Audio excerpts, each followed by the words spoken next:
వచ్చి జర్నలిస్టులు నిరసన తెలపాల్సిన పరిస్థితి ఏర్పడింది తెలంగాణలో. అంటే తెలంగాణలో ఈ ఈ పరిస్థితి ఇలా ఉంది కాబట్టి ఢిల్లీకి రావాల్సిన అవసరం వచ్చింది మాకు.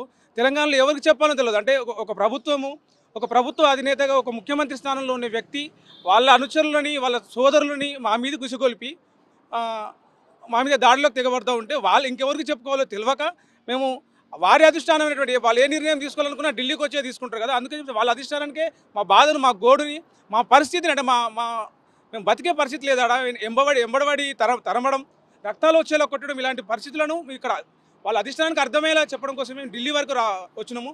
2 రోజుల నుంచి 3 రోజుల నుంచి రాహుల్ గాంధీ సార్ని కలవడానికి మేము ట్రై చేస్తూనే ఉన్నాం. కాబట్టి ఆయన అక్కడ కాశ్మీర్ ఎలక్షన్ అని చెప్పేసి అక్కడ ప్రచారంలో ఉన్నారని చెప్పేసి మాకు అవకాశం దొరకలేదు రాహుల్ గాంధీ సార్ని కలవడానికి. అందుకే వారి ఇంటి ముందు నుంచి ఏఐసీసీ కార్యాలయం వరకు ఇట్లా మా బాధ ఏదైతే ఉందో స్లోగన్స్ రూపంలో, ఈ ఫోటోల రూపంలో ఇక్కడ చెప్పడానికి వచ్చినాము.